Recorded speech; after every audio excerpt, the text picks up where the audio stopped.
Today we're doing a video blog. We want to debunk some seller myths that come up over the years, certainly have come up this year, so we just want to kind of address them and then debunk them. So the first one, we'll jump right in, is open houses will sell your house. Open houses can sell your house, but the percentages are very low. Sure. It's a higher likelihood that your house will sell from a scheduled showing, because those people have already been vetted, been pre-approved. They've already probably seen everything else in the area. They know the schools, they know the area. They want to be in that neighborhood, and you're the new kid on the block. You're the new listing on the block, so they're coming to look at yours.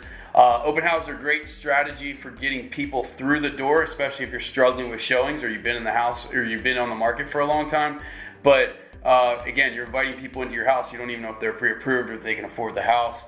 It's just to get some eyes on the house. It's actually a better tactic to get people to walk through the house and get some feedback on how it shows, how it's positioned, and those things. So also adds a little bit of pressure to other people that have seen the house prior to the open house. They're afraid that the house will sell at the open house. So sometimes that can get people to make an offer before the open house. So it's good to have those on the books to put a little fire under them. One of my favorites to debunk is the perceived value of some upgrades, and we call this the I upgraded my water heater. And this isn't poking fun too much, but the reality is that some of the upgrades that you do are really just maintenance items that are on the property and not going to improve the value of the home. It might make a buyer happy, it might make a buyer more willing to pull the trigger, but it's probably not going to increase the value. And if you have questions about what home improvements you should be making, feel free to reach out to anyone here at Atlas. We'll be happy to help you out with that. Yep. So the next one is my neighbor sold over a year ago for X.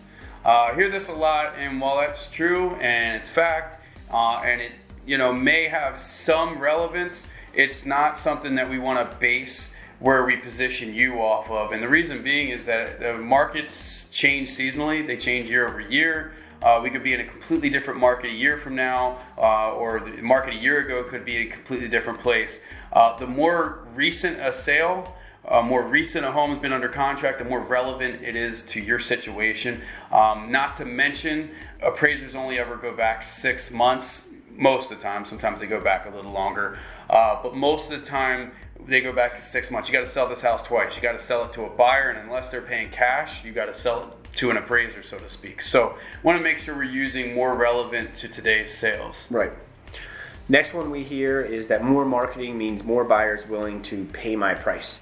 So the reality on this one is that the most serious and likely buyers for your property are already working with a real estate agent or very highly engaged in searching for the right home by themselves, and they're going to be the ones that are most likely to end up purchasing the property.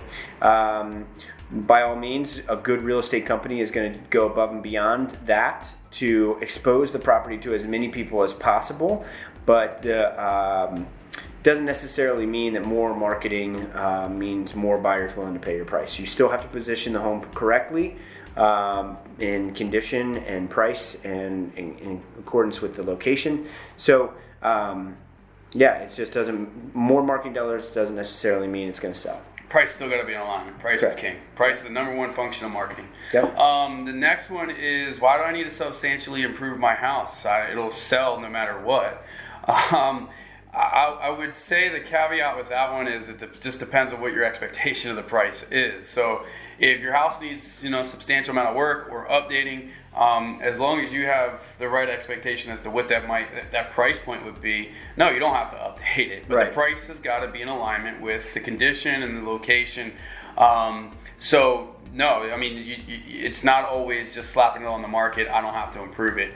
It just comes down to, again, your goals and your expectations. If you have a higher expectation of what you want or need out of the house, then you might have to do some improvements. And there's some tactics and strategies around how you can get some help doing that. But yeah, that's not always true. Right. And to piggyback on that, in regards to our current market, because of the current hot market, doesn't necessarily mean that you're going to sell at the price that you want. You can't just pick a arbitrary number and want that in this market. Now, We are definitely pushing the values that are going on right now, and a good real estate agent is going to analyze where the market is going and be able to tell you how you can push that market. But just because it's a hot market doesn't mean every buyer is going to want to buy your home. Yep. You just can't slap it on. You still have to have a strategy in place. So, hope this helps. Hope it debunks some myths that you might be in your head. Or somebody you know. If this video helps you or anybody you know, please let us know. If you'd like to see a future topic covered, we'll be happy to do that. Just send us a message. Thanks for watching. Thanks a lot.